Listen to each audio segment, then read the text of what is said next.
Adikku rela pasang susuk demi menarik perhatian suamiku. Aku selalu percaya bahwa keluarga adalah tempat paling aman untuk berbagi kebahagiaan dan kesedihan. Itulah sebabnya aku tak pernah keberatan saat adikku, Putri, sering datang ke rumah. Sejak kecil, aku dan Putri memang sangat dekat. Aku adalah kakaknya yang selalu melindungi dan menjaganya dari hal-hal buruk. Aku membantunya belajar, menenangkan saat ia menangis, bahkan menyembunyikannya di balik punggungku jika ibu memarahinya. Hubungan kami tak pernah bermasalah, hingga ia mulai sering datang ke rumahku setelah pernikahanku dengan Mas Fauzan. Sebenarnya, aku tidak pernah merasa ada yang aneh pada awalnya. Putri masih sama seperti yang aku kenal, ceria, ramah, dan sedikit manja. Ia datang dengan alasan ingin bermain dengan anak-anakku atau sekadar mengobrol denganku. Aku pun menyambutnya dengan senang hati. Apalagi, aku tahu ia masih belum menemukan pekerjaan tetap. Jadi aku berpikir mungkin rumahku bisa menjadi tempat baginya untuk melepas penat dari kehidupan yang serba tak pasti. Aku sering menyiapkan makanan favoritnya, mengajaknya mengobrol tentang banyak hal, dan bahkan membelikannya beberapa baju baru karena aku tahu kondisi keuangannya belum stabil. Aku ingin menjadi kakak yang baik untuknya. Namun, tanpa aku sadari, Putri semakin sering datang di waktu-waktu yang tidak biasa. Jika sebelumnya ia hanya berkunjung pada sore hari, kini ia mulai datang sejak pagi dan bahkan kadang menginap tanpa pemberitahuan sebelumnya. Ia mulai nyaman di rumahku, seolah ini adalah tempat tinggalnya sendiri. Aku masih belum curiga saat itu. Aku menganggap mungkin Putri hanya merasa betah. Bagaimanapun, rumahku memang lebih nyaman dibandingkan kontrakan kecilnya di kota. Mas Fauzan, suamiku, pun awalnya tidak keberatan dengan kedatangan Putri. Ia bahkan sering bercanda dengannya seperti seorang kakak ipar pada umumnya. Aku justru senang melihat mereka bisa akrab, karena bagiku, itu adalah tanda bahwa keluargaku dan suamiku bisa menyatu dengan baik. Namun, seiring berjalannya waktu, ada sesuatu yang mulai mengganggu pikiranku. Aku mulai merasa bahwa kehadiran Putri membawa perubahan kecil yang samar, tetapi semakin hari semakin jelas. Aku selalu mengenal Putri sebagai sosok yang sederhana. Ia bukan tipe perempuan yang terlalu peduli dengan penampilan, apalagi sampai berdandan setiap hari. Sejak kecil, Putri lebih suka memakai baju-baju yang nyaman, tanpa terlalu memikirkan apakah itu terlihat menarik atau tidak. Bahkan ketika remaja, saat teman-teman seusianya mulai tertarik dengan makeup dan mode, Putri tetap tampil apa adanya. Ia selalu berkata bahwa ia tidak suka ribet dan lebih nyaman dengan dirinya sendiri. Namun, belakangan ini, aku mulai menyadari perubahan yang cukup drastis pada dirinya. Jika dulu ia hanya memakai bedak dan lip balm seadanya, kini wajahnya selalu tampak berseri dengan riasan halus yang sangat cocok dengannya. Awalnya, aku tidak terlalu memikirkannya. Aku hanya mengira mungkin ia mulai sadar pentingnya merawat diri, terutama karena usianya sudah cukup matang untuk menikah. Aku bahkan sempat bercanda dengannya. "Put, kamu ada gebetan, ya? Kok sekarang makin cantik?" Putri hanya tertawa kecil dan mengalihkan pembicaraan, tetapi aku melihat sesuatu di matanya. Ada kilatan aneh yang membuatku merasa tidak nyaman. Senyumannya terasa berbeda, seolah ada rahasia yang ia sembunyikan dariku. Aku mencoba mengabaikan perasaan itu, berpikir bahwa mungkin aku hanya terlalu banyak berpikir. Namun, semakin hari, perubahan itu semakin mencolok. Tak hanya wajahnya yang tampak lebih berseri, tubuh Putri pun terlihat lebih menarik. Aku tahu bahwa ia tidak sedang diet atau melakukan olahraga tertentu, tetapi bentuk tubuhnya menjadi lebih indah dalam waktu singkat. Aku mulai bertanya-tanya dalam hati, bagaimana mungkin perubahan ini terjadi begitu cepat? Setiap kali aku menanyakan hal itu kepadanya, ia hanya tertawa dan berkata bahwa ia hanya lebih rajin merawat diri. Namun, Aku merasakan ada sesuatu yang tidak ia katakan. Selain perubahan fisik, sikapnya pun mulai berbeda. Putri yang dulu selalu berbicara dengan santai dan apa adanya, kini mulai berbicara dengan nada yang lebih lembut dan menggoda, terutama ketika Mas Fauzan ada di rumah. Aku memperhatikan bagaimana cara dia tertawa saat Mas Fauzan melontarkan candaan, bagaimana cara dia menggigit bibirnya sambil berpura-pura berpikir, atau bagaimana dia sesekali memainkan ujung rambutnya saat berbicara. Semua itu terasa seperti sesuatu yang disengaja. Aku mencoba menyangkal semua itu, berpikir bahwa aku hanya berlebihan. Namun, aku tidak bisa menipu perasaanku sendiri. Aku merasa ada sesuatu yang tidak beres. Aku mulai memperhatikan lebih detail bagaimana Putri bersikap di hadapan Mas Fauzan. Aku menyadari bahwa setiap kali Mas Fauzan berada di rumah, Putri selalu tampil lebih cantik dibandingkan biasanya. Jika ia datang ke rumah saat Mas Fauzan sedang bekerja, ia berpakaian biasa saja. Namun, jika ia tahu bahwa Mas Fauzan akan ada di rumah, ia selalu mengenakan pakaian yang lebih menarik, dengan riasan wajah yang lebih sempurna. Aku mulai bertanya-tanya, apakah ini hanya kebetulan? Atau ada sesuatu yang memang direncanakannya? Sejak pertama kali aku menyadari perubahan pada Putri, aku mencoba untuk tetap berpikir positif. Aku tidak ingin menuduhnya tanpa bukti yang jelas. Namun, semakin aku memperhatikan, semakin sulit bagiku untuk menyangkal bahwa ada sesuatu yang tidak wajar dalam hubungan antara Putri dan Mas Fauzan.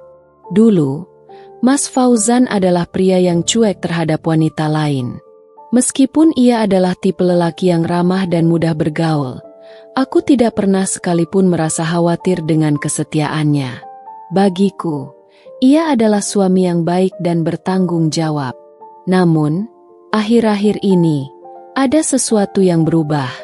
Pandangannya tidak lagi hanya tertuju padaku, tetapi juga pada Putri. Awalnya, aku menganggap itu hanya kebetulan. Aku berpikir, mungkin ia hanya melirik sekilas tanpa niat apapun. Tapi setelah aku mulai memperhatikan lebih detail, aku sadar bahwa hal itu terjadi lebih sering daripada yang seharusnya.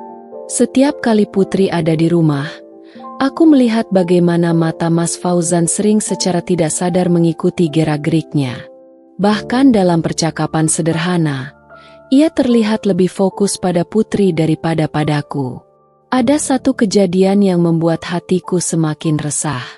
Malam itu, aku, Mas Fauzan, dan Putri sedang duduk di ruang tamu, mengobrol santai sambil menonton televisi.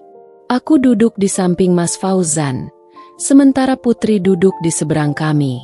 Saat itu, aku memperhatikan bagaimana suamiku sesekali melirik ke arah Putri, terutama saat adikku itu berbicara atau tertawa. Pandangannya bukan sekadar pandangan biasa. Ada sesuatu di matanya yang membuatku merasa tidak nyaman. Aku mencoba mengalihkan perhatiannya dengan mengajaknya bicara, tetapi aku menyadari bahwa ada momen di mana ia terlihat seperti kehilangan fokus, seolah pikirannya melayang. Aku mulai bertanya-tanya, apakah ini hanya kebetulan? Atau ada sesuatu yang telah mempengaruhi Mas Fauzan tanpa ia sadari? Kegelisahanku semakin menjadi ketika suatu hari, aku memergoki Mas Fauzan sedang melamun di ruang kerja.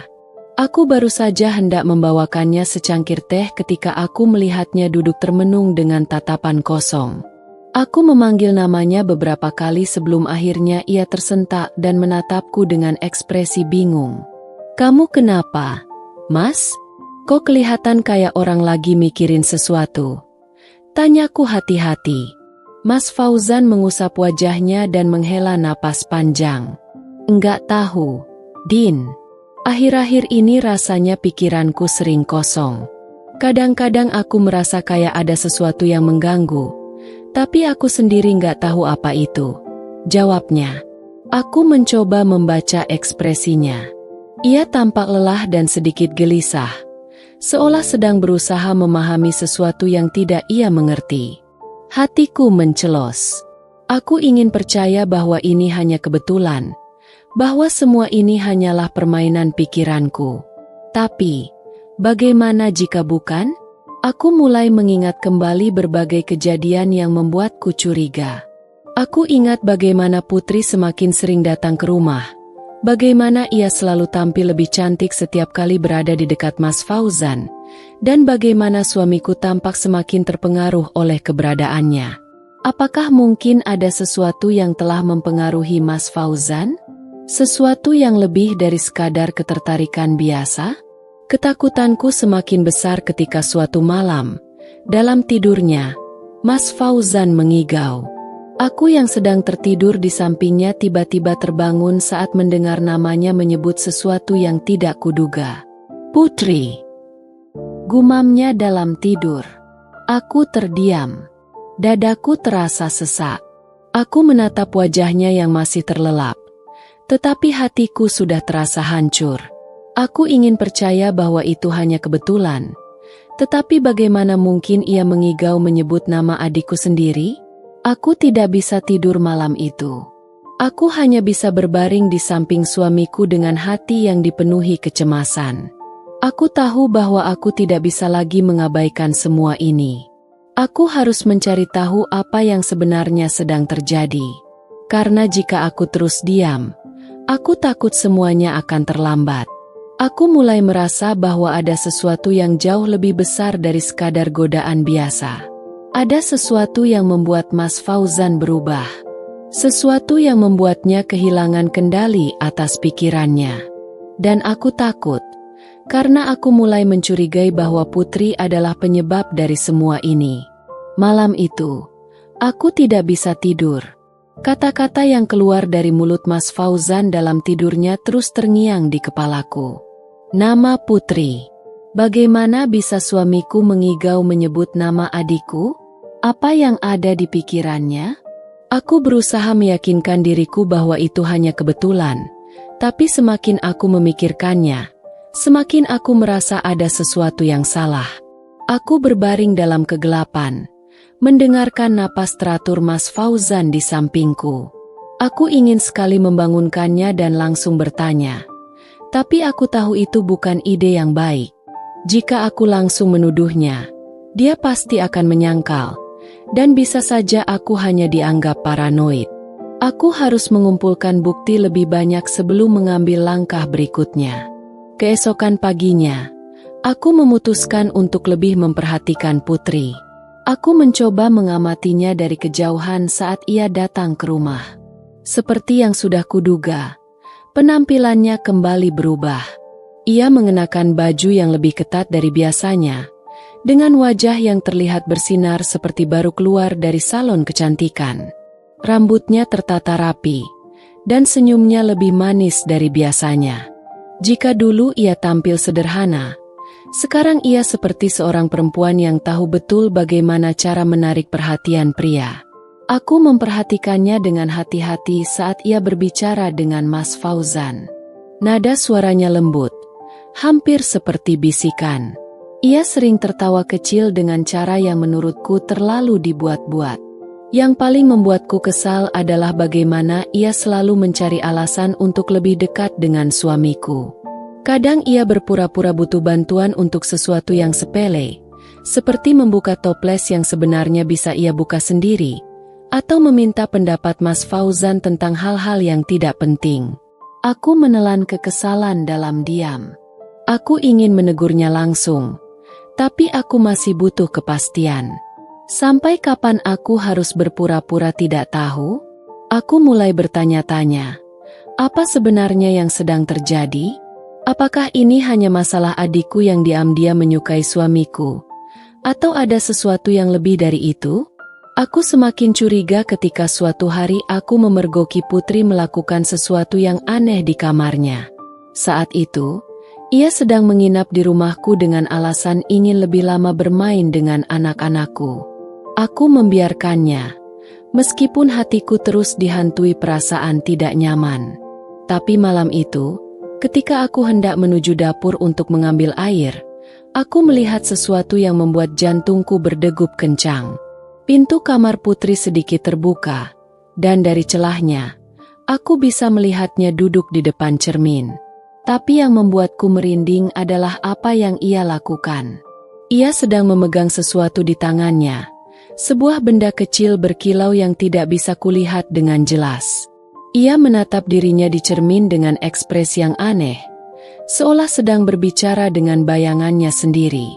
Aku melihatnya tersenyum kecil. Lalu tiba-tiba ia mengusap wajahnya dengan gerakan lembut, seperti sedang mengaktifkan sesuatu yang tak terlihat. Jantungku berdetak lebih cepat. Aku menahan napas, mencoba mencerna apa yang sedang terjadi. Aku pernah mendengar cerita tentang wanita-wanita yang memakai susuk, sebuah benda mistis yang konon bisa membuat pemiliknya terlihat lebih menarik dan memikat orang lain. Tapi itu hanya cerita yang kudengar dari orang-orang tua di kampung. Aku tidak pernah benar-benar mempercayainya.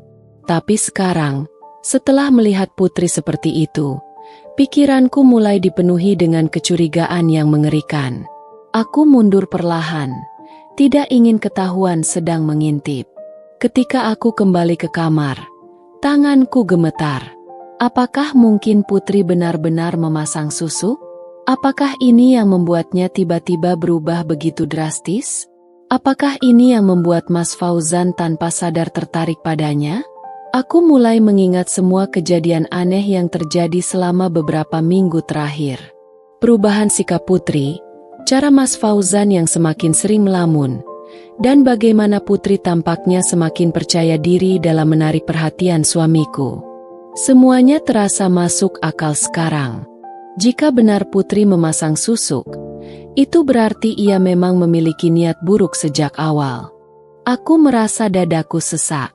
Bagaimana bisa adikku sendiri melakukan ini padaku?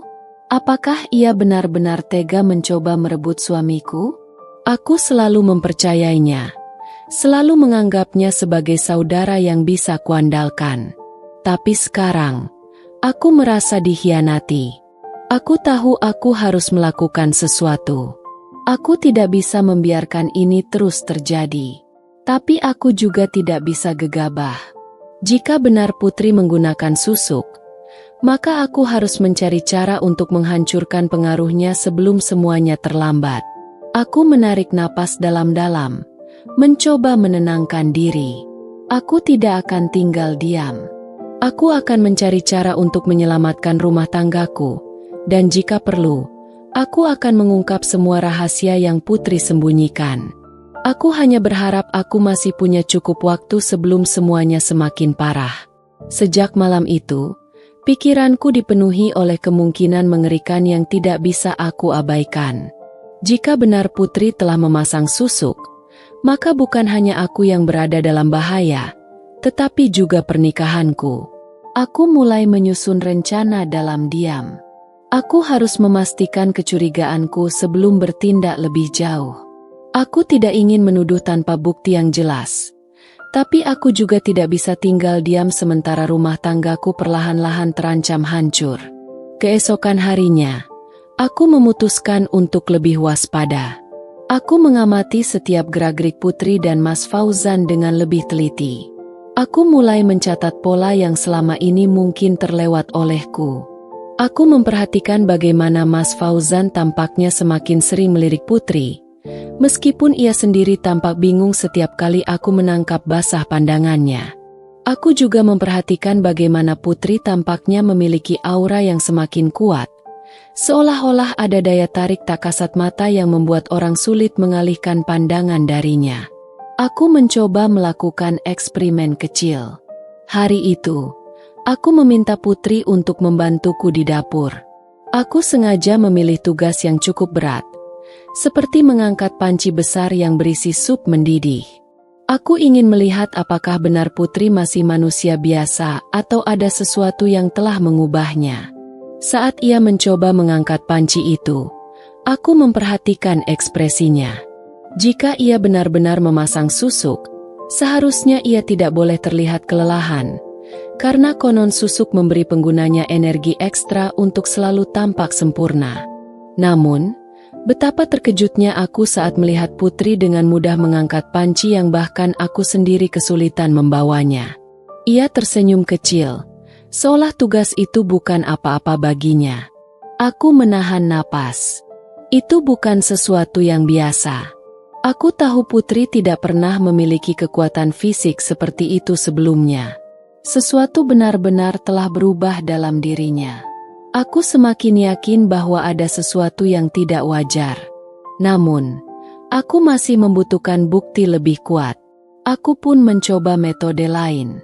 Aku pernah mendengar bahwa orang yang menggunakan susuk biasanya memiliki pantangan tertentu.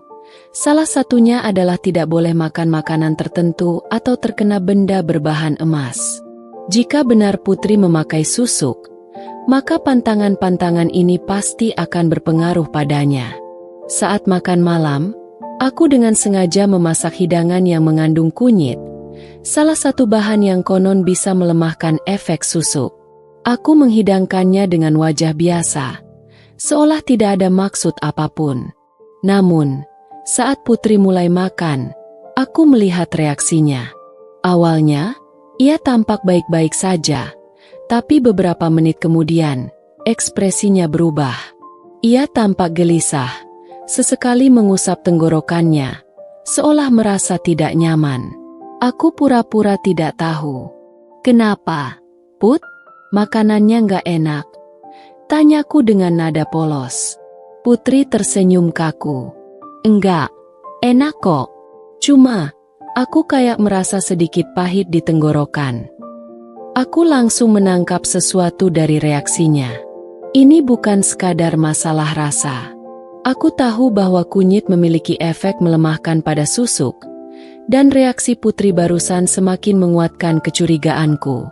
Namun, aku tetap berpura-pura tidak tahu dan melanjutkan makan seperti biasa. Tapi ujian sebenarnya datang ketika aku sengaja memberikan gelas emas kecil kepada Putri. Aku mengatakan bahwa itu adalah peninggalan nenek kami, dan aku ingin ia mencobanya. Saat aku menyodorkan gelas itu, aku melihat Putri ragu-ragu. Ia menatap gelas itu cukup lama sebelum akhirnya menyentuhnya. Tapi saat kulitnya bersentuhan dengan logam emas itu, ia langsung menarik tangannya dengan cepat, seolah tersengat sesuatu. "Kenapa, Put?" tanyaku. Kali ini lebih menekan. Putri tergagap. "Ah, enggak apa-apa, Kak. Mungkin aku cuma kaget karena gelasnya dingin." Tapi aku tahu itu bohong. Matanya menyiratkan ketakutan, dan itu cukup menjadi bukti bagiku.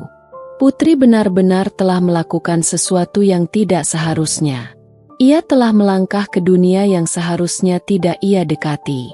Aku berusaha tetap tenang meskipun dalam hati aku ingin berteriak. Aku merasa marah, kecewa, dan sedih sekaligus.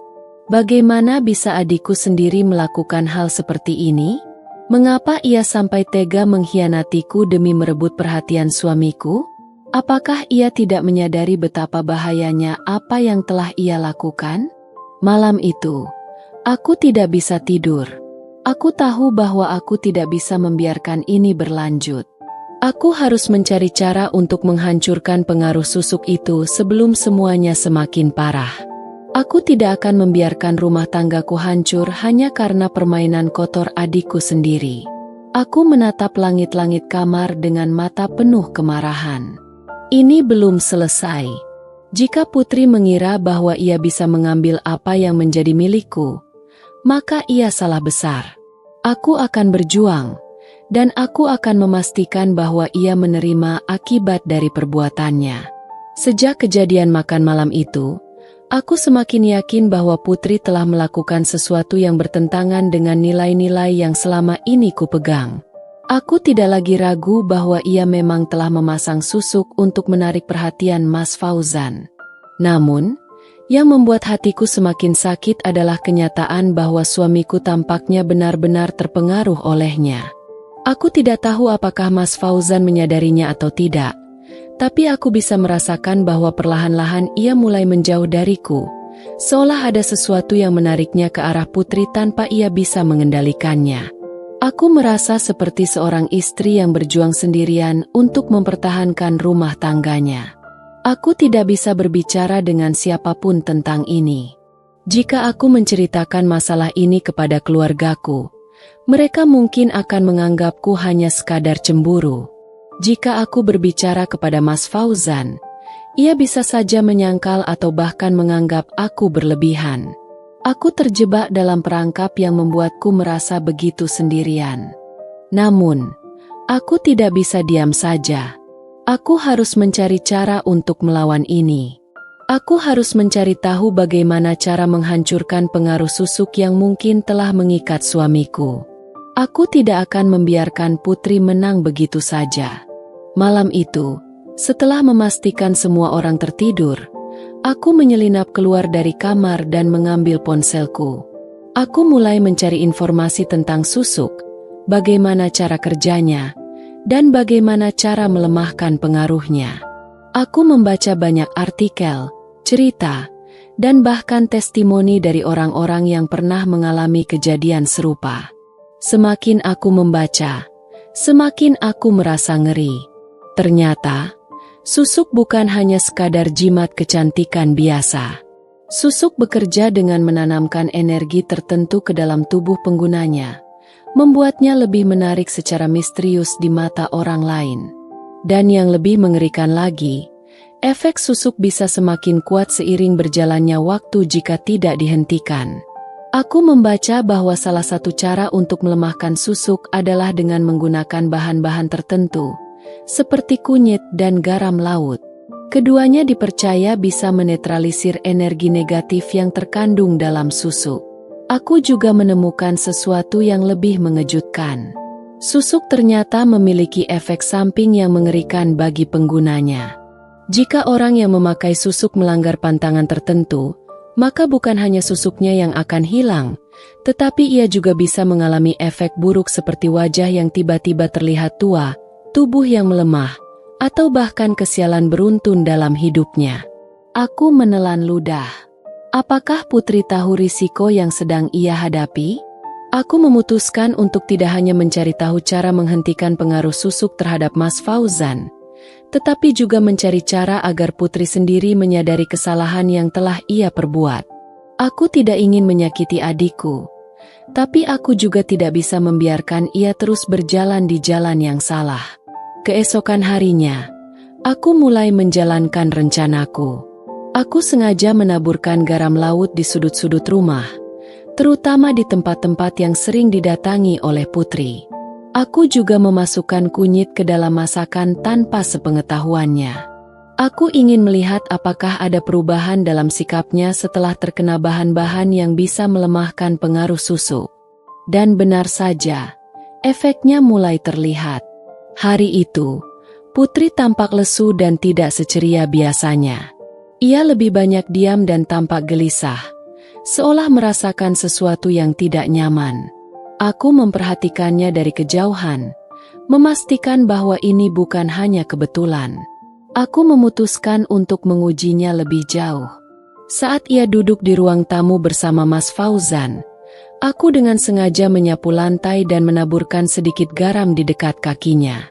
Saat kakinya menyentuh garam itu, aku melihatnya tersentak, lalu buru-buru menarik kakinya seperti orang yang kaget karena tersengat listrik kecil. Aku menahan senyum kemenangan. Ini semakin memperkuat dugaanku. Putri benar-benar menggunakan susuk, dan tubuhnya bereaksi terhadap bahan-bahan yang bisa menetralisir pengaruhnya. Namun, yang tidak kuduga adalah bagaimana Putri mulai menyadari bahwa ada sesuatu yang berbeda dalam dirinya. Aku melihatnya menatap tangannya sendiri dengan ekspresi bingung. Ia mengusap wajahnya beberapa kali, seolah merasa ada yang berubah. Aku bisa merasakan ketakutan dalam matanya. Aku tahu bahwa ini baru permulaan. Aku harus terus melanjutkan rencanaku sampai susuk itu benar-benar hilang. Aku harus menyelamatkan suamiku dari pengaruhnya dan sekaligus membuka mata Putri agar ia menyadari bahwa bermain dengan hal-hal semacam ini bukan hanya merugikan orang lain, tetapi juga dirinya sendiri. Aku menarik napas dalam-dalam. Aku siap untuk melawan, dan aku tidak akan berhenti sampai keadilan berpihak padaku. Hari-hari berlalu, Dan aku semakin giat menjalankan rencanaku untuk melemahkan pengaruh susuk yang ada dalam diri putri. Setiap kali ia datang ke rumah, aku memastikan bahwa ada kunyit dalam makanan yang ia santap dan garam laut di sudut-sudut ruangan. Aku bahkan mulai rutin membaca doa-doa di dalam rumah agar energi negatif yang melekat pada putri perlahan menghilang. Aku tidak peduli lagi jika semua ini terdengar seperti tahayul bagi orang lain. Yang aku tahu, ini adalah satu-satunya cara untuk menyelamatkan rumah tanggaku dari kehancuran. Dan akhirnya, perubahan besar pun mulai terlihat. Pada suatu sore, aku sedang duduk di ruang tamu ketika putri masuk dengan langkah yang berbeda dari biasanya. Ia tampak lelah, wajahnya tidak bersinar seperti sebelumnya, dan ada lingkaran hitam di bawah matanya. Biasanya, ia selalu datang dengan wajah cerah dan penuh energi, seolah ia memiliki daya tarik yang tidak bisa diabaikan. Tapi hari itu, ia tampak seperti seseorang yang baru saja kehilangan sesuatu yang berharga. Aku menatapnya dengan penuh selidik. "Put, kamu sakit?" tanyaku pura-pura khawatir. Putri tersenyum kecil, tapi senyumnya tidak lagi semanis dulu. "Enggak, Kak. Cuma merasa lemas aja. Enggak tahu kenapa. Akhir-akhir ini aku sering pusing dan gampang capek." Aku mencoba menahan ekspresi puas di wajahku. Itu tandanya rencanaku mulai berhasil. Pengaruh susuk dalam dirinya mulai melemah, dan tubuhnya mulai menunjukkan efek samping dari benda mistis itu. Tapi aku masih harus berhati-hati. Jika aku terlalu cepat menunjukkan kegembiraan, putri bisa curiga bahwa aku telah melakukan sesuatu untuk melawannya. Aku melanjutkan percakapan dengan tenang. "Mungkin kamu kurang istirahat, Put. Atau mungkin kamu terlalu banyak mikirin sesuatu." Putri menghela napas pelan. "Mungkin, Kak. Aku juga nggak ngerti. Aku ngerasa beda aja akhir-akhir ini." Aku memperhatikannya dengan lebih saksama. Ada kegelisahan dalam sorot matanya, seolah ia sendiri mulai merasakan perubahan yang tidak bisa ia kendalikan. Aku yakin, di dalam hatinya, ia mulai menyadari bahwa ada sesuatu yang tidak beres. Mungkin ia belum menyadari bahwa efek susuknya perlahan menghilang, tapi ia pasti merasakan bahwa daya tarik yang dulu ia miliki tidak lagi sekuat sebelumnya. Dan keyakinanku semakin diperkuat ketika aku melihat interaksinya dengan Mas Fauzan.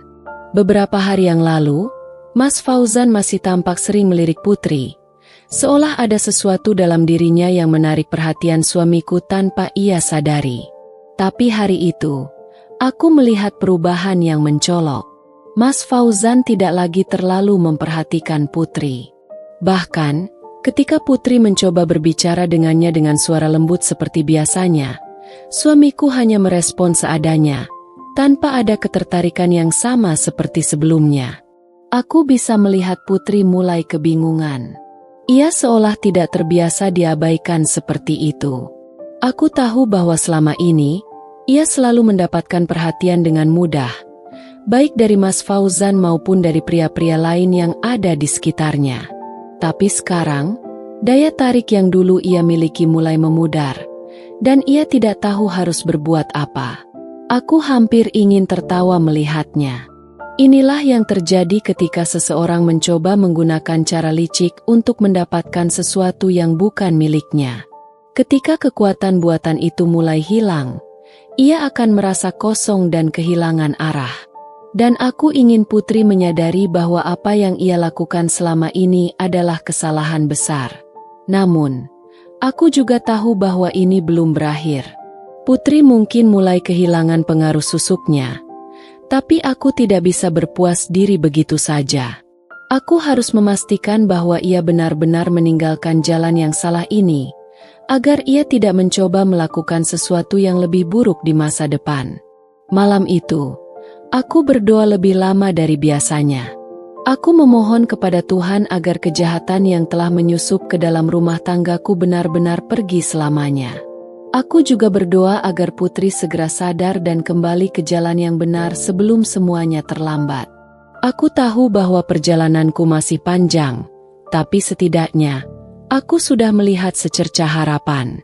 Pengaruh susuk mulai melemah, dan itu berarti aku sedang berada di jalur yang benar. Aku hanya perlu bersabar sedikit lagi sebelum semuanya benar-benar kembali seperti semula. Hari-hari berlalu, dan perubahan dalam diri Putri semakin terlihat. Jika sebelumnya ia selalu datang ke rumah dengan wajah cerah dan penuh percaya diri, kini ia tampak lelah dan kehilangan semangat. Tatapan matanya yang dulu berbinar seolah redup, dan ada kegelisahan yang selalu menyertainya setiap kali ia berbicara denganku atau dengan Mas Fauzan. Aku semakin yakin bahwa usahaku untuk melemahkan pengaruh susuknya berhasil. Namun, aku masih harus tetap berhati-hati. Aku tahu bahwa orang yang menggunakan susuk biasanya akan mengalami efek samping ketika benda itu mulai kehilangan kekuatannya. Aku hanya bisa berharap bahwa Putri tidak melakukan hal nekat untuk mempertahankan apa yang perlahan mulai menghilang darinya. Suatu malam, aku terbangun karena mendengar suara berisik dari luar kamar. Aku mengerutkan kening dan segera bangkit dari tempat tidur. Ketika aku keluar, aku melihat Putri berdiri di depan cermin besar di ruang tamu. Ia tampak menatap wajahnya dengan ekspresi panik, seolah-olah ada sesuatu yang salah dengan penampilannya. Aku mendekatinya perlahan. "Put, kamu ngapain malam-malam begini?" tanyaku dengan suara tenang. Putri tersentak dan buru-buru menoleh ke arahku.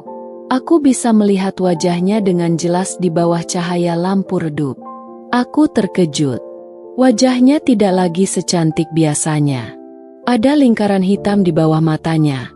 Kulitnya tampak lebih kusam, dan ada beberapa jerawat kecil yang mulai muncul di pipinya. Aku nggak tahu, Kak," katanya dengan suara gemetar. "Aku ngerasa ada yang berubah sama aku. Aku ngerasa makin lelah setiap hari, dan kulitku juga kayak makin kusam." "Kenapa, Kak?" Aku menatapnya lama sebelum akhirnya menarik napas dalam-dalam. Ini adalah momen yang telah kutunggu. Aku harus membuatnya sadar bahwa semua ini adalah akibat dari perbuatannya sendiri. "Put, kamu yakin nggak ada sesuatu yang kamu lakukan akhir-akhir ini?" tanyaku dengan hati-hati. "Mungkin sesuatu yang enggak seharusnya kamu lakukan." Putri mengerutkan kening, lalu menghindari tatapanku. Aku tahu bahwa ia mulai merasa terpojok. "Aku nggak ngerti maksud kakak," katanya pelan. Aku mendekatinya dan menatapnya langsung. "Kamu tahu persis apa yang aku maksud, Putri. Aku tahu kamu pakai susuk." Wajahnya langsung pucat. Ia tampak ingin menyangkal, tapi bibirnya bergetar hebat. Aku bisa melihat ketakutan di matanya. Aku cuma pengen lebih cantik, Kak." Akhirnya ia mengakui dengan suara hampir berbisik. "Aku cuma pengen orang-orang lebih memperhatikanku. Aku nggak tahu kalau ini bakal begini." Aku menghela napas berat. "Kamu sadar enggak, Put? Semua yang kamu lakukan ini ada akibatnya. Kamu nggak bisa terus-terusan mengandalkan sesuatu yang bukan milikmu sendiri. Kamu nggak bisa mengambil jalan pintas untuk mendapatkan perhatian orang lain. Dan sekarang, lihat sendiri akibatnya." Putri mulai menangis. Ia menutupi wajahnya dengan kedua tangan. Tubuhnya gemetar hebat. Aku merasa sedikit iba, tapi aku tahu bahwa ini adalah pelajaran yang harus ia terima. Jika aku membiarkannya begitu saja, ia bisa saja mencoba cara lain yang lebih buruk untuk mendapatkan apa yang ia inginkan. "Aku takut, Kak," katanya di sela tangisannya. "Aku takut kalau aku kehilangan semuanya. Aku takut kalau aku nggak bisa balik seperti dulu lagi." Aku mendekatinya dan meraih tangannya. "Put, kecantikan itu bukan cuma soal wajah. Kecantikan yang sejati datang dari hati. Kamu nggak perlu susuk atau hal-hal seperti itu untuk membuat orang tertarik sama kamu. Kalau kamu baik, kalau kamu tulus, Orang-orang akan menyayangimu tanpa kamu harus menggunakan cara-cara seperti ini. Putri masih menangis, tapi aku bisa merasakan bahwa perlahan-lahan ia mulai memahami apa yang aku katakan. Aku tidak tahu apakah ia benar-benar akan berubah, tapi setidaknya aku sudah melakukan bagianku. Aku sudah mencoba menyadarkannya sebelum semuanya terlambat. Malam itu, aku meninggalkannya sendirian di ruang tamu. Aku ingin memberinya waktu untuk merenung dan memikirkan semua yang telah terjadi. Aku hanya bisa berharap bahwa ia akan benar-benar belajar dari kesalahannya dan tidak lagi mencoba melakukan sesuatu yang bisa menghancurkan dirinya sendiri. Aku kembali ke kamar dan menatap Mas Fauzan yang masih tertidur lelap. Aku bersyukur karena suamiku sudah mulai terbebas dari pengaruh Putri. Aku tahu bahwa perjalanan ini belum sepenuhnya berakhir, tapi aku yakin bahwa aku sudah berada di jalan yang benar. Aku akan terus berjuang untuk mempertahankan rumah tanggaku dan memastikan bahwa tidak ada lagi yang mencoba menghancurkannya. Di dalam hati, aku berdoa agar Putri benar-benar berubah. Aku berharap bahwa semua ini akan menjadi pelajaran berharga baginya, dan bahwa suatu hari nanti, ia akan menemukan kebahagiaan yang sejati, bukan dari susuk atau daya tarik buatan, tetapi dari dirinya sendiri. Sejak malam itu, aku melihat perubahan yang semakin nyata dalam diri Putri. Ia tidak lagi datang ke rumah sesering dulu, dan jikapun datang, ia tidak seceria biasanya. Ia lebih banyak diam, sesekali melamun, dan terkadang bahkan tampak gelisah, seperti seseorang yang dihantui oleh sesuatu yang tidak bisa ia lawan. Aku tahu bahwa apa yang ia alami bukan hanya akibat dari susuk yang mulai kehilangan kekuatannya, tetapi juga karena ia mulai merasakan dampak dari perbuatannya sendiri. Aku memperhatikan bagaimana ia seringkali menatap cermin dengan ekspresi ketakutan. Aku tahu bahwa ia sedang berjuang menerima perubahan yang terjadi pada dirinya. Wajahnya yang dulu selalu tampak bersinar kini terlihat lebih kusam, dan ada beberapa jerawat kecil yang mulai bermunculan di pipinya. Matanya tidak lagi berbinar seperti sebelumnya, seolah-olah cahaya dalam dirinya telah padam. Aku bisa merasakan betapa ia mulai kehilangan kepercayaan dirinya. Namun, yang lebih mengejutkan adalah perubahan sikap Mas Fauzan. Jika sebelumnya aku masih bisa melihat sisa-sisa ketertarikan dalam tatapan matanya saat melihat Putri, kini semuanya benar-benar menghilang. Mas Fauzan bahkan tampak seperti orang yang baru saja terbangun dari sebuah mimpi panjang. Ia mulai lebih memperhatikanku, lebih sering mengajak bicara, dan tidak lagi menunjukkan tanda-tanda aneh seperti sebelumnya. Aku merasa lega, tetapi sekaligus penasaran. Apakah ini berarti pengaruh susuk itu benar-benar telah hilang? Ataukah ada sesuatu yang lebih besar yang sedang terjadi? Suatu malam, ketika aku sedang duduk di teras rumah, Mas Fauzan tiba-tiba keluar dan duduk di sampingku. Ia menarik napas panjang sebelum akhirnya berbicara dengan suara yang terdengar berat. "Dinda." Ia menatapku dalam-dalam. Aku ngerasa akhir-akhir ini ada sesuatu yang aneh sama aku. Aku menoleh padanya dengan hati-hati. "Maksud Mas?" "Aku nggak tahu kenapa, tapi selama beberapa bulan terakhir, aku merasa seperti bukan diriku sendiri," katanya pelan. "Aku seringkali merasa tertarik sama Putri, tapi itu bukan perasaan yang normal. Aku bahkan nggak ngerti kenapa aku bisa ngerasa kayak gitu. Rasanya seperti ada sesuatu yang memaksaku untuk memperhatikannya, tapi sekarang semuanya tiba-tiba hilang." Hatiku berdegup kencang. Jadi, Mas Fauzan juga menyadari ada yang tidak beres? Aku menatapnya dengan serius. "Mas, kalau aku bilang sesuatu, Mas janji nggak akan marah?" Mas Fauzan mengerutkan kening. "Apa itu?" Aku menggenggam tangannya erat. "Aku yakin kalau selama ini Mas dipengaruhi sesuatu. Aku nggak tahu apakah Mas sadar atau enggak, tapi aku yakin Putri pakai susuk." Mata Mas Fauzan membelalak. "Apa?" Aku mengangguk. Aku udah curiga sejak lama.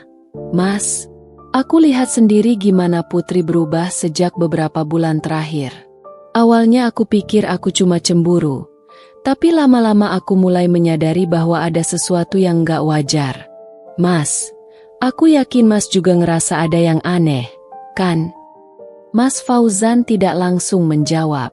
Ia terlihat berpikir keras, mencoba menyusun kembali potongan-potongan kejadian yang selama ini ia alami.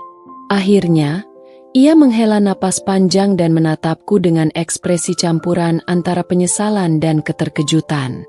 Dinda, kalau itu benar, aku nggak tahu harus bilang apa, katanya pelan. Aku merasa seperti orang bodoh. Aku tersenyum tipis dan menggenggam tangannya lebih erat. Mas enggak bodoh. Mas cuma terpengaruh. Aku yakin ini bukan salah Mas sepenuhnya. Yang penting sekarang, kita udah sadar dan kita harus memastikan kalau ini nggak akan terjadi lagi. Mas Fauzan mengangguk pelan, lalu tiba-tiba ia tampak ragu-ragu sebelum akhirnya berkata, "Tapi, kalau gitu, apa yang akan terjadi sama Putri?" Aku terdiam. Itu adalah pertanyaan yang juga menghantuiku. Aku tahu bahwa Putri sedang mengalami masa sulit, tetapi aku tidak bisa terus merasa kasihan padanya. Ia harus menanggung akibat dari perbuatannya sendiri. Namun, seolah menjawab pertanyaanku, keesokan harinya sesuatu terjadi. Pagi itu, Putri datang ke rumah dengan wajah panik. Ia langsung masuk tanpa mengetuk pintu dan berdiri di ruang tamu dengan napas tersengal. Aku terkejut melihatnya. Wajahnya tampak lebih buruk dari sebelumnya. Kulitnya semakin pucat, matanya cekung, dan bibirnya kering. "Kak, aku butuh bantuan," katanya dengan suara gemetar. Aku berdiri dari tempat dudukku dan menghampirinya. "Put, apa yang terjadi?" Putri menelan ludah dan menatapku dengan mata yang penuh ketakutan. Aku ngerasa ada yang salah sama aku. Aku ngerasa sakit, Kak, dan aku nggak tahu kenapa. Tapi aku mimpi buruk setiap malam. Aku selalu mimpi ada sosok hitam yang mendatangiku dan menatapku dengan marah. Setiap kali aku bangun, aku merasa semakin lemas dan aku takut. Kak, aku terkejut mendengar pengakuannya. Ini lebih buruk dari yang aku bayangkan. Jika Putri mulai mengalami mimpi buruk seperti itu, berarti ada sesuatu yang lebih dalam yang sedang terjadi. Aku mencoba menenangkan diriku dan bertanya dengan suara pelan. "Put, kamu masih pakai susuk itu?" Putri menunduk, lalu menggeleng pelan. Aku nggak tahu, Kak. Aku nggak ngerti kenapa ini bisa terjadi. Aku ngerasa kayak ada sesuatu yang marah sama aku. Aku menatapnya dengan penuh simpati. Aku tidak bisa lagi membiarkan ini berlanjut. Aku harus melakukan sesuatu untuk menyelamatkan adikku, meskipun ia telah menyakitiku. Aku menarik napas panjang. Put, kita harus cari cara buat ngehapus itu semua. Aku akan bantu kamu. Tapi kamu harus janji kalau kamu gak akan pernah melakukan ini lagi. Putri menatapku dengan mata berkaca-kaca, lalu mengangguk pelan. Aku janji, Kak. Aku tahu bahwa ini baru permulaan dari perjalanannya untuk kembali ke jalan yang benar. Aku hanya bisa berharap bahwa ia benar-benar akan menepati janjinya. Karena jika tidak, aku tidak yakin apakah ia masih bisa selamat dari konsekuensi yang lebih besar yang mungkin menantinya. Hari itu menjadi titik balik bagi Putri. Setelah sekian lama bermain dengan kekuatan yang bukan miliknya, ia akhirnya menyadari bahwa apa yang ia lakukan telah membawa lebih banyak penderitaan daripada kebahagiaan. Aku bisa melihat ketakutan dalam matanya. Ketakutan yang berasal dari sesuatu yang tidak bisa ia kendalikan.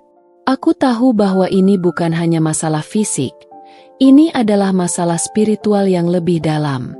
Sejak pagi, aku dan Mas Fauzan berusaha menenangkan Putri yang terus-menerus merasa gelisah.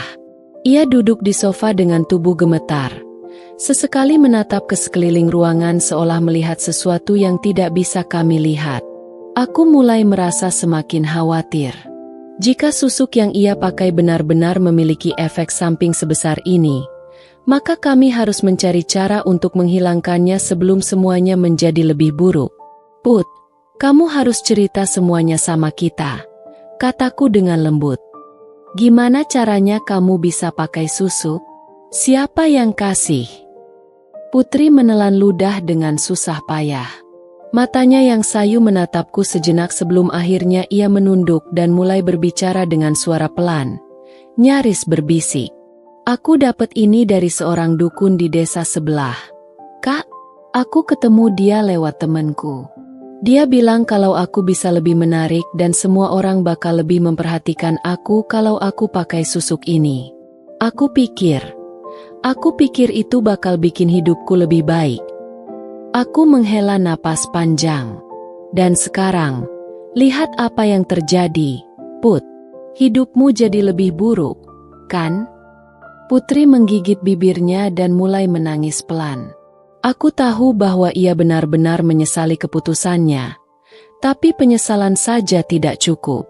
Ia harus segera menghilangkan susuk itu sebelum efeknya semakin parah. Mas Fauzan yang sejak tadi diam akhirnya angkat bicara. Putri, kalau kamu mau lepas dari ini semua, kamu harus mau ikut kita cari pertolongan. Kita nggak bisa diam aja dan nunggu ini hilang sendiri.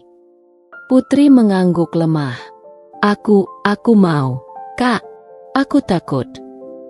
Tanpa menunggu lebih lama, aku segera menghubungi seorang ustaz yang pernah kudengar bisa membantu orang-orang yang mengalami gangguan seperti ini. Aku tidak ingin membuang waktu. Karena aku tahu bahwa semakin lama kami menunda, semakin besar kemungkinan Putri akan mengalami sesuatu yang lebih buruk. Malam itu, kami bertiga pergi ke rumah Ustaz Rahman, seorang pemuka agama yang dikenal memiliki keahlian dalam menangani hal-hal semacam ini. Rumahnya terletak di pinggiran desa, dikelilingi oleh pepohonan rimbun yang membuat suasana semakin terasa tenang. Saat kami tiba, Ustaz Rahman sudah menunggu di teras dengan sorot mata tajam yang penuh kewibawaan. Silakan masuk, katanya dengan suara dalam dan berwibawa. Kami masuk ke dalam rumahnya yang sederhana tapi terasa damai. Putri tampak semakin gelisah. Tangannya terus menggenggam ujung bajunya dengan erat. Aku bisa merasakan bahwa tubuhnya sedikit gemetar. Mungkin karena ia merasa bahwa sesuatu dalam dirinya akan segera dipaksa keluar. Setelah kami duduk, Ustaz Rahman menatap Putri dengan penuh perhatian. Anak ini sudah bermain dengan sesuatu yang bukan haknya, katanya pelan, tapi tegas. Kamu sadar bahwa apa yang kamu lakukan ini salah, Nak?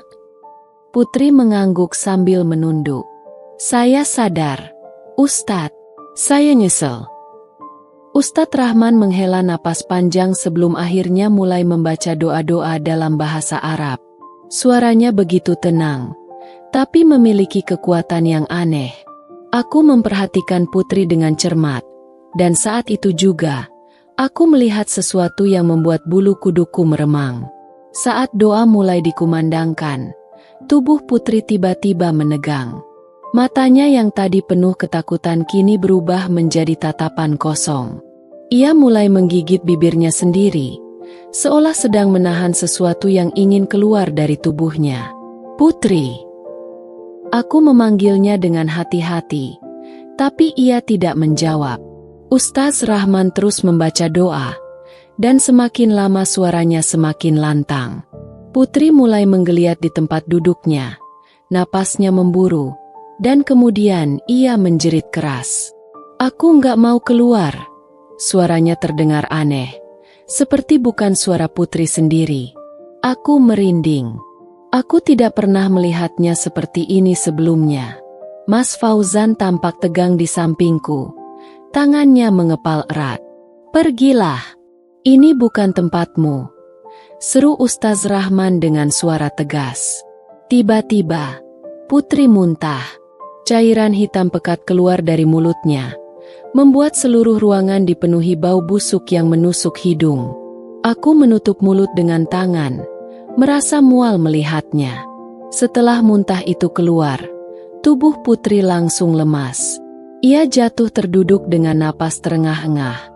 Wajahnya penuh keringat. Ustaz Rahman menghela napas dan mengusap wajahnya. Alhamdulillah, sudah keluar. Aku buru-buru menghampiri Putri dan memegang tangannya. Put, kamu gimana? Putri menatapku dengan mata sayu, tapi kali ini, tatapannya terlihat lebih tenang. Seolah-olah beban yang selama ini menghantuinya telah hilang. Aku ngerasa ringan. Kak, aku ngerasa beda. Aku tersenyum lega. Alhamdulillah. Ustaz Rahman menatap Putri dengan serius. Mulai sekarang, jangan pernah lagi bermain dengan hal seperti ini. Itu bukan jalan yang benar. Kecantikan dan daya tarik sejati itu datang dari hati, bukan dari benda gaib. Putri mengangguk dengan sungguh-sungguh. Saya janji, Ustaz, saya nggak akan pernah ngelakuin ini lagi. Malam itu, saat kami pulang, aku bisa merasakan bahwa sesuatu telah berubah. Putri tampak lebih tenang, tidak lagi gelisah seperti sebelumnya. Mas Fauzan menggenggam tanganku erat, seolah ingin meyakinkanku bahwa semuanya sudah benar-benar berakhir. Namun, aku tahu bahwa meskipun susuk itu telah hilang, Putri masih harus menanggung akibat dari perbuatannya. Ia harus memulai hidupnya dari awal, belajar menerima dirinya sendiri tanpa bantuan kekuatan gaib. Itu bukan sesuatu yang mudah, tapi aku percaya bahwa ini adalah pelajaran yang akan membuatnya menjadi pribadi yang lebih baik. Aku menatap bintang di langit malam dan menghela napas panjang. Semua ini akhirnya selesai. Rumah tanggaku selamat, dan aku telah mendapatkan kembali ketenangan yang hampir hilang. Aku hanya bisa berharap bahwa ke depannya, Putri akan menemukan kebahagiaan yang sejati, bukan dari susuk, bukan dari perhatian orang lain, tetapi dari dirinya sendiri. Meski Putri telah melepaskan susuknya, aku tahu bahwa ini bukan akhir dari segalanya. Luka yang ia timbulkan tidak serta-merta menghilang begitu saja. Aku masih bisa merasakan sisa-sisa ketegangan dalam keluargaku. Mas Fauzan berusaha bersikap seperti biasa, tapi aku tahu ada perasaan bersalah yang masih membebani dirinya. Aku juga masih merasa sulit untuk benar-benar mempercayai Putri lagi. Rasa sakit karena pengkhianatan itu masih ada, meskipun aku berusaha untuk memaafkan. Sejak malam di rumah Ustaz Rahman, Putri lebih banyak diam. Ia tidak lagi datang ke rumah sesering dulu dan memilih untuk lebih banyak mengurung diri di kamarnya di rumah orang tua kami. Ibuku beberapa kali bertanya apa yang terjadi, tapi aku belum siap untuk menceritakan semuanya. Aku hanya mengatakan bahwa Putri sedang mengalami masa sulit dan butuh waktu untuk sendiri. Sebenarnya, aku ingin memperbaiki hubungan kami, tapi ada sesuatu dalam diriku yang menahan. Aku merasa seperti masih ada tembok yang belum bisa kuhancurkan. Setiap kali aku melihat Putri, bayangan masa lalu kembali muncul. Tatapan matanya yang dulu penuh kepercayaan diri saat ia menggoda suamiku, sikap manisnya yang ternyata palsu, dan betapa ia dengan sengaja ingin merebut kebahagiaanku. Luka itu masih terlalu dalam. Suatu hari, saat aku sedang sibuk di dapur, ponselku bergetar. Sebuah pesan masuk dari Putri. Kak, boleh aku datang ke rumah? Aku mau bicara. Aku membaca pesan itu berulang kali. Aku tidak tahu apakah aku siap untuk bertemu dengannya dalam suasana yang lebih pribadi. Namun, di sisi lain, aku tahu bahwa aku tidak bisa terus menghindar. Aku menarik napas dalam dan membalas pesan itu dengan singkat. Iya, datang saja. Tak lama kemudian, terdengar ketukan di pintu. Saat aku membukanya, Putri berdiri di sana dengan wajah yang jauh berbeda dari terakhir kali aku melihatnya. Wajahnya tampak lebih kurus, lingkaran hitam di bawah matanya semakin jelas, dan kulitnya yang dulu selalu tampak bersinar kini terlihat lebih kusam. Aku tidak bisa menahan rasa kasihan, Meskipun aku masih menyimpan luka di hatiku. Ayo masuk, ajakku pelan. Putri masuk dan duduk di ruang tamu dengan tangan yang saling menggenggam erat. Aku bisa melihat kegelisahan dalam dirinya. Ia seperti sedang mencari kata-kata yang tepat untuk memulai pembicaraan. Aku nggak tahu harus mulai dari mana. Kak? Suaranya bergetar. Aku duduk di seberangnya, berusaha menjaga ekspresiku tetap netral. Mulailah dari yang paling ingin kamu sampaikan. Putri menatapku dengan mata berkaca-kaca. Aku benar-benar menyesal, Kak. Aku menghela napas pelan. Aku tahu, Put. Aku nggak tahu apa yang ada di pikiranku saat itu. Lanjutnya, aku pikir dengan susuk itu, aku bisa mendapatkan perhatian orang-orang. Aku pikir aku bisa merasa lebih baik, lebih dihargai. Tapi ternyata, itu justru menghancurkan aku. Aku kehilangan segalanya. Kak, aku kehilangan kepercayaan diri. Aku kehilangan harga diriku dan yang paling menyakitkan, aku kehilangan kakak. Kata-katanya membuat dadaku terasa sesak. Aku ingin marah, ingin mengatakan bahwa semua ini adalah akibat dari perbuatannya sendiri. Tapi aku juga tahu bahwa tidak ada gunanya terus mengungkit masa lalu. Aku nggak mau kehilangan kakak. Putri melanjutkan dengan suara bergetar. Aku sadar aku salah. Dan aku tahu mungkin kakak nggak akan pernah bisa sepenuhnya memaafkan aku. Tapi aku ingin mencoba memperbaiki semuanya. Aku ingin kakak tahu bahwa aku benar-benar menyesal. Aku menatapnya lama, mencoba mencari ketulusan dalam matanya. Kali ini, aku tidak melihat kebanggaan atau kepercayaan diri yang berlebihan. Aku hanya melihat seorang gadis yang tersesat dan ingin menemukan jalannya kembali. Aku butuh waktu, Put, kataku akhirnya. Aku nggak bisa bilang kalau aku langsung bisa melupakan semuanya begitu saja. Tapi aku juga nggak mau selamanya menyimpan dendam. Putri mengangguk cepat. Matanya mulai mengalirkan air mata. Aku ngerti, Kak. Aku ngerti. Kami terdiam cukup lama. Hanya suara detik jam di ruang tamu yang terdengar.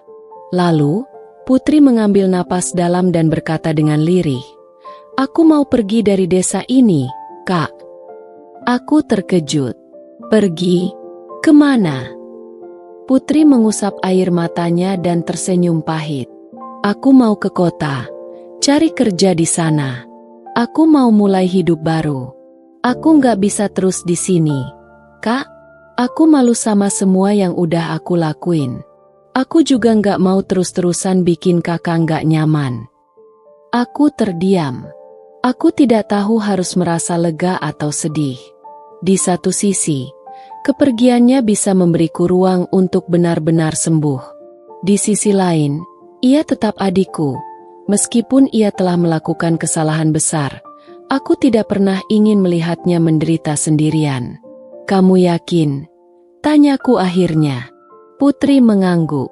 Aku udah mutusin ini. Aku cuma mau minta restu kakak. Aku nggak mau pergi dalam keadaan kakak masih marah sama aku. Aku menarik napas panjang. Lalu, dengan suara yang nyaris berbisik, aku berkata, "Kalau itu yang terbaik buat kamu, aku merestui." Putri menangis lebih deras. Ia tiba-tiba bangkit dan memelukku erat. Sesuatu yang sudah lama tidak ia lakukan. Aku sempat ragu untuk membalas pelukannya. Tapi akhirnya aku melingkarkan tangan di punggungnya dan membiarkan air mata mengalir. Mungkin aku belum bisa sepenuhnya melupakan. Mungkin luka ini masih membutuhkan waktu untuk sembuh. Tapi setidaknya, hari ini, aku telah mengambil satu langkah maju untuk melepaskan beban yang selama ini menghantuiku. Aku berharap, di tempat yang baru, Putri bisa menemukan kedamaian yang selama ini ia cari. Tanpa susuk, tanpa manipulasi, tanpa harus merebut kebahagiaan orang lain. Kepergian Putri dari desa meninggalkan perasaan yang campur aduk di hatiku. Aku tidak tahu apakah ini adalah keputusan terbaik untuknya. Tapi aku juga paham bahwa ia butuh jalan keluar dari semua tekanan yang ia hadapi. Namun, meskipun Putri telah pergi, aku masih merasakan dampak dari perbuatannya. Luka yang ia tinggalkan tidak serta-merta sembuh hanya karena ia sudah tidak ada di sini. Aku berusaha menjalani hari-hariku seperti biasa, kembali fokus pada rumah tangga dan pekerjaanku. Namun, ada malam-malam di mana aku terbangun dengan perasaan gelisah. Kadang, bayangan Putri masih muncul dalam pikiranku. Bayangan bagaimana ia dulu memandang Mas Fauzan dengan tatapan yang seharusnya tidak pernah ia miliki. Aku mencoba meyakinkan diriku bahwa semua itu sudah berlalu.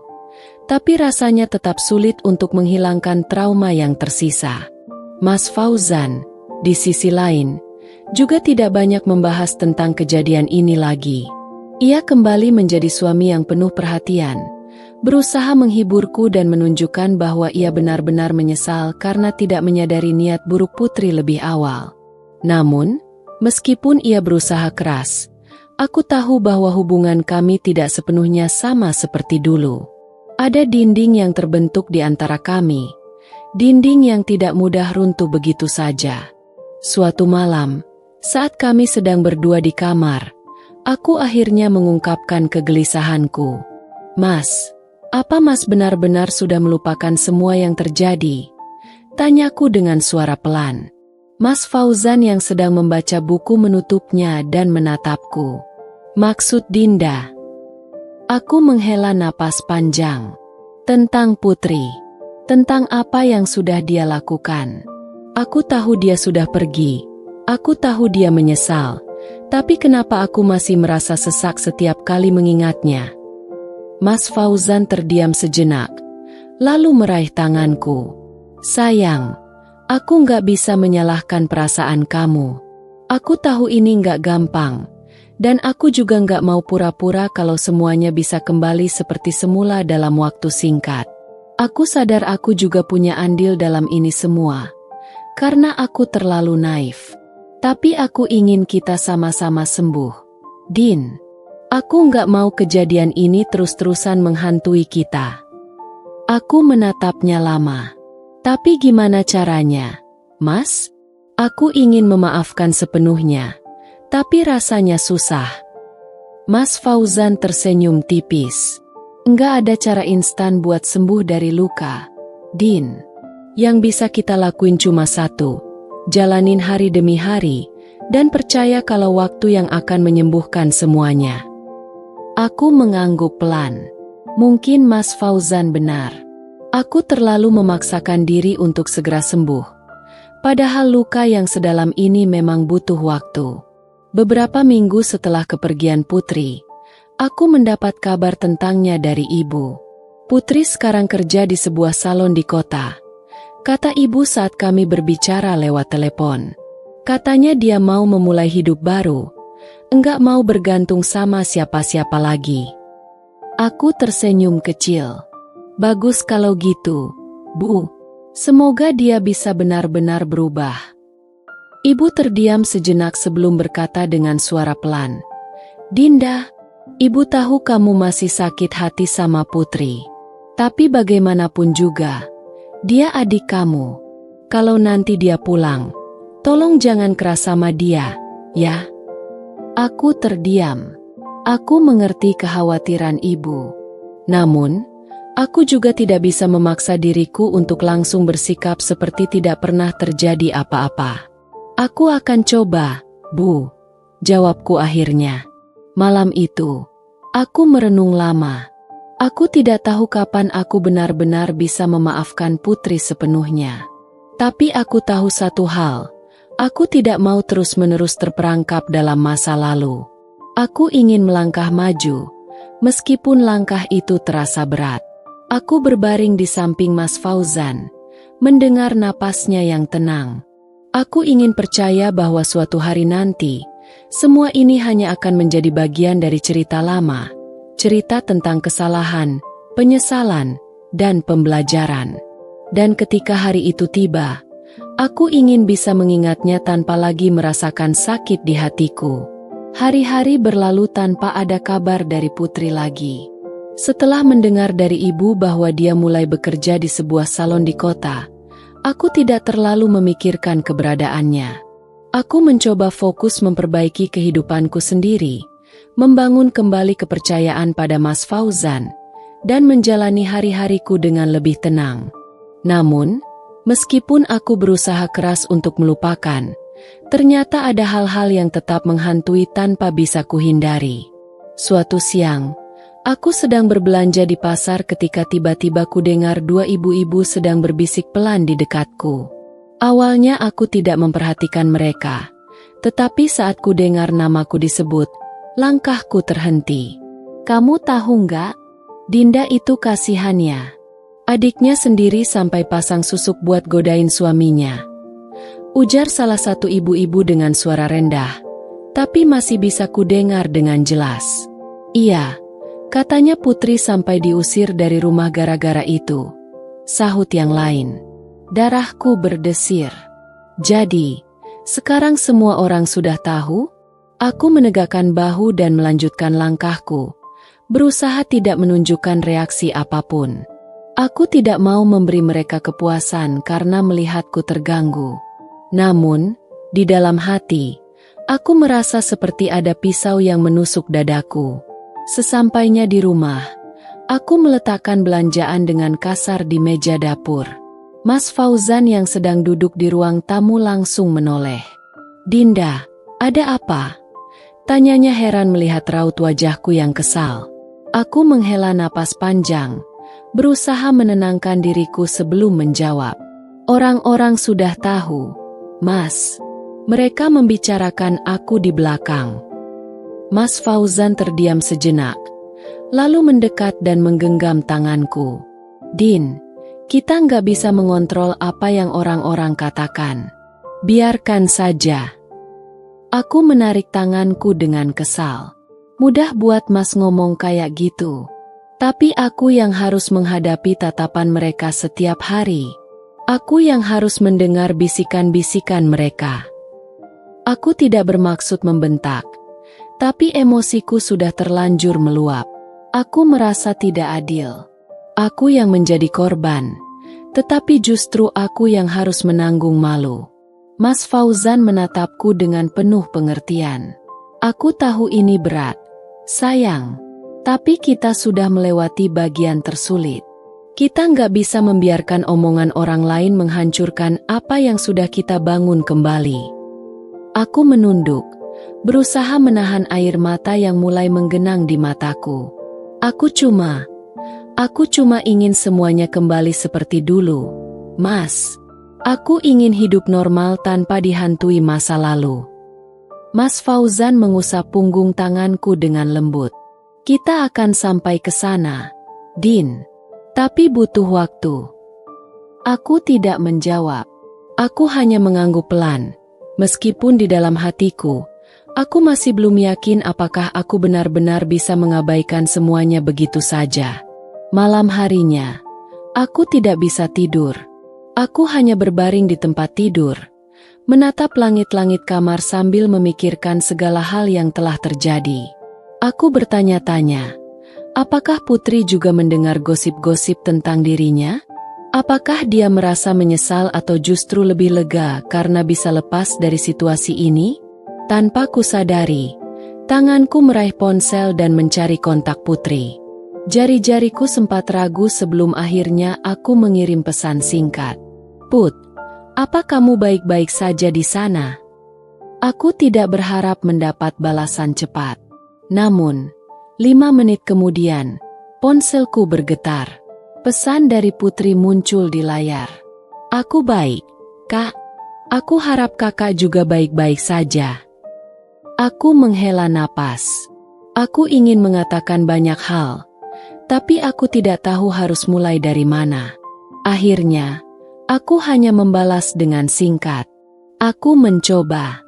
Jaga diri, Put. Mungkin ini bukan percakapan yang panjang atau mendalam, tapi setidaknya, aku merasa sedikit lebih ringan. Aku tidak tahu apakah hubungan kami bisa kembali seperti dulu, tapi aku sadar bahwa kebencian yang terus dipelihara hanya akan membuatku semakin lelah. Aku meletakkan ponselku dan menarik napas dalam-dalam. Meskipun dunia luar masih penuh dengan gosip dan bisikan, aku berjanji pada diriku sendiri untuk tidak lagi membiarkan mereka mengontrol hidupku. Aku sudah cukup menderita karena kesalahan orang lain. Sekarang saatnya aku benar-benar melangkah ke depan. Hari-hari berlalu dengan perlahan. Meskipun aku sudah berusaha untuk tidak memikirkan omongan orang, ada saat-saat di mana bisikan itu masih terdengar di telingaku, seolah-olah mereka tidak pernah benar-benar hilang. Aku mencoba untuk mengabaikannya, fokus pada rumah tanggaku, dan memperkuat kembali kepercayaanku pada Mas Fauzan. Tapi tetap saja, ada sesuatu di dalam diriku yang belum benar-benar pulih. Mas Fauzan adalah pria yang sabar. Aku tahu ia berusaha sebaik mungkin untuk membuatku merasa nyaman, tapi aku juga sadar bahwa ia menyadari ada sesuatu yang berubah dalam diriku. Hubungan kami memang kembali seperti dulu dalam beberapa hal, tapi tidak bisa kupungkiri bahwa ada dinding yang terbentuk di antara kami. Aku tidak pernah sengaja menciptakan jarak, tapi entah mengapa, rasanya sulit untuk kembali seperti sedia kala. Suatu sore, aku duduk di teras rumah sambil menikmati teh hangat. Angin sepau-sepau bertiup lembut, membawa aroma tanah yang baru saja diguyur hujan. Aku menutup mata sejenak, mencoba menikmati ketenangan yang jarang kudapat akhir-akhir ini. Namun, ketenangan itu tidak bertahan lama ketika tiba-tiba ibu datang dengan ekspresi cemas. "Dinda, ada yang harus ibu bicarakan," kata ibu dengan suara serius. Aku segera duduk tegak. "Ada apa, Bu?" Ibu menghela napas panjang sebelum akhirnya berkata, "Ibu baru saja dapat kabar dari saudara jauh kita di kota. Putri mengalami kecelakaan." Aku merasa jantungku berhenti berdetak sejenak. "Apa? Kecelakaan? Bagaimana keadaannya?" "Dia masih hidup, tapi katanya cukup parah," jawab ibu dengan mata berkaca-kaca. Ibu belum tahu pasti kondisinya, tapi mereka bilang dia butuh keluarga di sampingnya. Tanpa berpikir panjang, aku segera bangkit. "Aku harus ke sana, Bu." Ibu menatapku dengan ragu. "Kamu yakin, Nak? Kamu sendiri masih berusaha menyembuhkan dirimu dari semua yang sudah terjadi." Aku menarik napas dalam. "Bagaimanapun juga, dia adikku, Bu. Aku tidak bisa membiarkannya sendirian." Malam itu, aku dan Mas Fauzan segera berangkat ke kota. Perjalanan terasa sangat panjang, padahal mungkin hanya beberapa jam. Aku terus menggenggam tanganku sendiri, berusaha menenangkan diri, tapi bayangan tentang Putri membuat hatiku semakin tidak tenang. Aku tidak tahu harus bersikap seperti apa saat bertemu dengannya nanti. Apakah aku masih akan merasa marah? Ataukah perasaan kasihan akan lebih mendominasi? Setibanya di rumah sakit, aku langsung menuju kamar tempat Putri dirawat. Aku hampir tidak bisa mengenalinya saat melihatnya terbaring di tempat tidur dengan wajah pucat, tubuh penuh memar, dan lengan yang dibalut perban. Matanya terpejam, napasnya terdengar pelan tapi stabil. Aku berdiri di samping tempat tidurnya, menatap wajahnya yang terlihat lebih kurus dari terakhir kali aku melihatnya. Dalam sekejap, semua rasa sakit dan amarah yang pernah kupendam selama ini terasa begitu kecil dibandingkan dengan kenyataan bahwa ia sedang terbaring dalam keadaan seperti ini. Pelan-pelan, aku meraih tangannya yang dingin. "Putri." Suaraku hampir berbisik. Kelopak matanya bergerak sedikit sebelum akhirnya terbuka perlahan. Saat ia melihatku, air matanya langsung mengalir. "Kak!" Suaranya serak dan lemah. Aku menelan ludah. Aku ingin mengatakan banyak hal, tapi lidahku terasa keluh.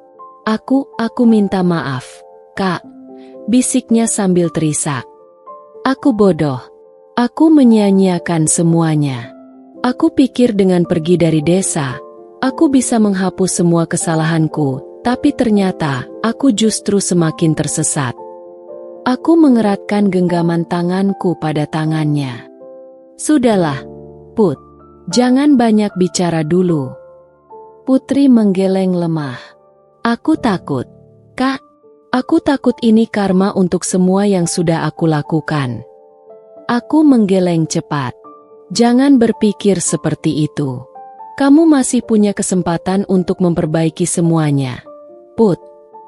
Air mata semakin deras mengalir di pipinya. Tapi aku sudah kehilangan segalanya. Kak, aku tidak punya apa-apa lagi. Aku menarik napas panjang, mencoba mengendalikan emosi yang mulai bergejolak dalam diriku. Kamu masih punya keluarga, Put. Kamu masih punya aku. Kalau kamu mau berubah, aku akan membantumu. Putri terisak lebih keras. Aku bisa merasakan ketakutan dan penyesalan dalam dirinya. Untuk pertama kalinya sejak semua ini terjadi, aku benar-benar melihat sisi rapuhnya yang selama ini ia sembunyikan. Aku mengusap kepalanya dengan lembut. Istirahatlah, Put. Aku ada di sini. Malam itu, aku duduk di sampingnya, menggenggam tangannya yang lemah, dan untuk pertama kalinya, aku merasa beban di hatiku mulai sedikit berkurang. Mungkin aku belum sepenuhnya memaafkannya, tapi setidaknya, aku tahu bahwa aku tidak ingin kehilangannya. Bagaimanapun juga, dia tetaplah adikku. Hari-hari setelah kecelakaan Putri menjadi titik balik bagi kami berdua. Aku masih tidak percaya bahwa aku kembali berada di sisinya, setelah semua yang ia lakukan di masa lalu. Dulu, aku pernah berpikir tidak akan bisa memaafkannya. Aku membayangkan hidup tanpa kehadirannya, tanpa harus melihat wajahnya lagi. Tapi saat aku melihatnya terbaring lemah di ranjang rumah sakit, semua kebencian yang pernah ada di hatiku seperti memudar begitu saja. Yang tersisa hanya perasaan kasihan dan kepedulian. Putri harus menjalani perawatan intensif selama beberapa minggu.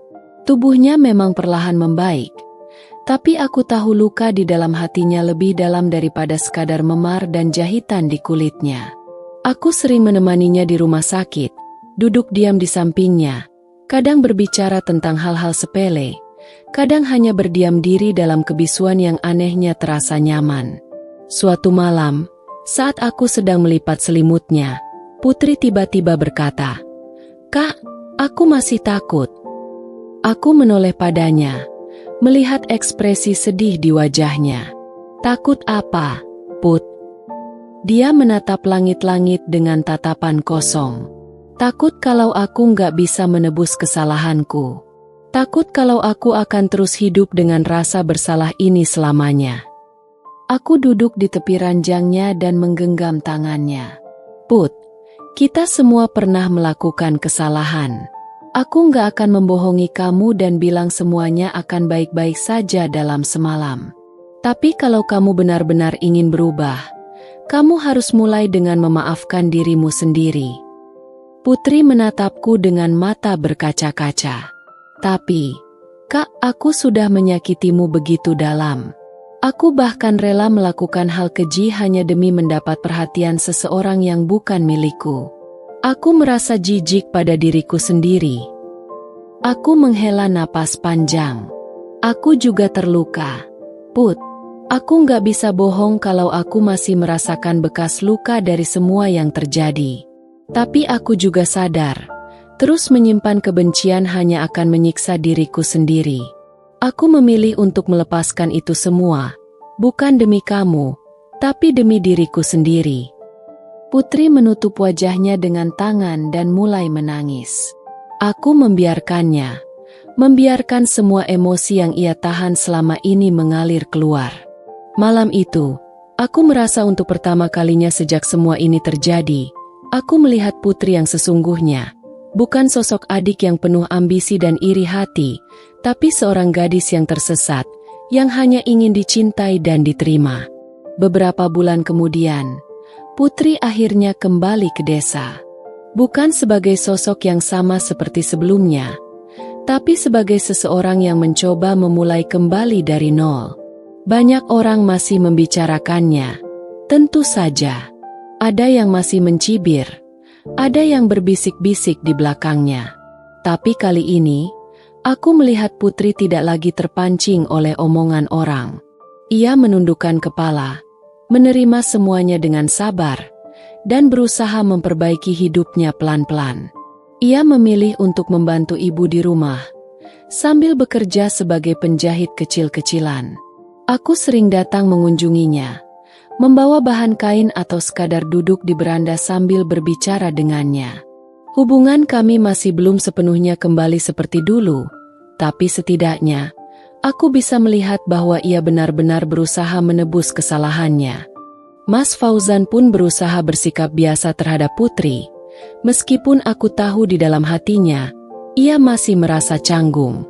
Namun, aku bersyukur karena suamiku bisa bersikap dewasa dalam menghadapi situasi ini. Kami bertiga tahu bahwa butuh waktu untuk menyembuhkan semua luka, tapi setidaknya, kami telah mengambil langkah pertama ke arah yang benar. Suatu sore, saat kami sedang duduk di teras rumah ibu, Putri menatapku dengan senyum kecil. "Kak, aku tahu aku mungkin gak akan pernah bisa menghapus kesalahanku di masa lalu. Tapi aku janji, aku gak akan pernah menyakitimu lagi. Aku akan berusaha menjadi orang yang lebih baik." Aku menatapnya lama sebelum akhirnya mengangguk. "Aku percaya padamu, Put."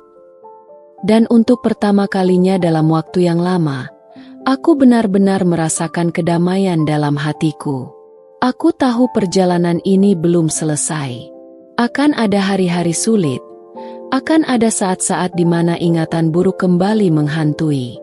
Tapi setidaknya, aku tahu bahwa aku telah memilih jalan yang benar. Jalan untuk melepaskan, memaafkan, dan akhirnya menemukan kembali cahaya di tengah luka yang dulu menganga begitu dalam.